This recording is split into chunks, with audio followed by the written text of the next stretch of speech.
again, welcome back to Straight Talk from the Accent Radio Network, 866-222-2368, 866-2-ACCENT.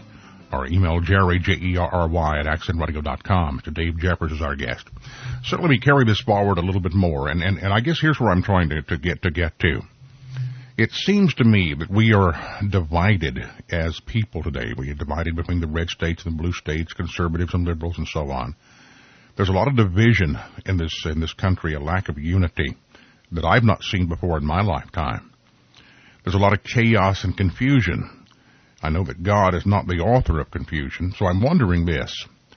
As a government, as a nation, and as a people, we're doing business sometimes with other governments whose official religion is atheism, governments that believe in killing the unborn, even as we allow it here in this country, believe in imprisoning people, believe in not allowing an individual the opportunity, the right to worship their God as they wish.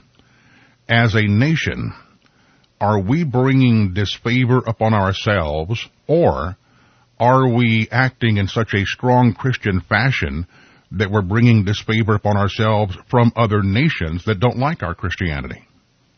It probably could be a mixture of some, of both, and I know that may sound like a wishy-washy answer, but I don't think there's a pat answer for all of them. Indeed, we have dealt with some countries that are less than desirable. I personally think that we have enough power and influence in the world that we can help these countries that are doing the things you described to reform themselves.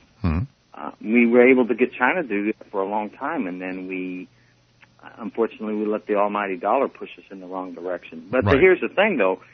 It's going to take a leader that comes out and says, hey, look, if we're going to deal with China the way we need to do, it's going to cost our country, because all the goods that you're getting really cheap in Walmart and all the other big convenience stores, those come from China.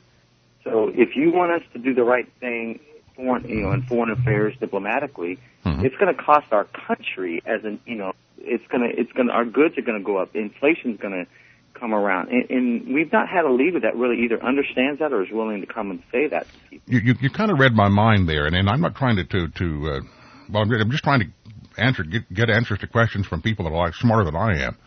And you're one of those folks. You've done a lifetime of study here and research on the Holy Bible and on the Christian principles and so on. And here's where I'm coming from. It seems to me that if America ever needed strong Christian leadership today, if we ever needed it previously, we certainly need it now since the founding of our country. But I look at people like Mike Huckabee, who professes to be a Christian and indeed has been a Baptist minister. I look at Mr. Romney, who is devout in the Church of Latter-day Saints, the Mormon doctrine, if you will. I look at Rudy Giuliani, who is of Catholicism. John McCain, who is Christian. Virtually all are. And I look over on the left, and I see Hillary Clinton and Barack Obama and John Edwards, again, all professing Christians. And I don't hear a one of them saying this, and I can only draw from that they're afraid to say it because they know that at this point in time, if they say it, they've got no chance of winning. Well, I think they think that, but they're wrong, and here's the reason why. They're not leaders, they're politicians, not ideologues. The difference between Ronald Reagan and all the following presidents and the people we have now, except for I will admit some bias towards Fred Thompson. I believe that he is closer to this mold. But we need an ideologue, someone who has ideals they believe in and will not waver, and they don't stick their finger in the wind and take polls and see where is this going. We have to have somebody who's going to come out and just tell it like it is and say, we as a country have been lazy. The other thing, too, Jerry, is we are in the middle of a societal civil war. Yes. I mean, absolutely. And it all comes down to moral values. And for us to not stand, and the Bible says, woe be to the nation that declares right wrong and wrong right. And we've got to that point that we do that now. And so we are in a mess as far as the country goes with the way we look at things. Everything, there's no absolutes anymore. And when you have a country that doesn't have a foundational truth to stand on, even the Constitution's up for interpretation now.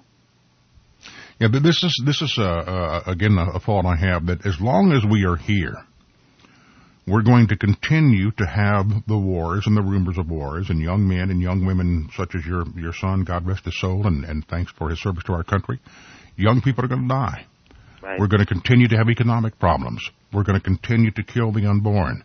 We're going to continue to be supposedly the freest nation on the face of the earth, but also the nation that has more people imprisoned than any other nation. We're going to continue to have the chaos, the turmoil. We're going to continue to have the trials, troubles, and tribulations, because it seems to me that we have turned our backs on what our nation is supposed to be. And I keep looking out there, and I kind of agree with you on Fred Thompson, by the way. I don't know him near as well as I should, but I keep looking out there for somebody to have guts enough to say that, who wants to lead this country, and thus far I'm not hearing it.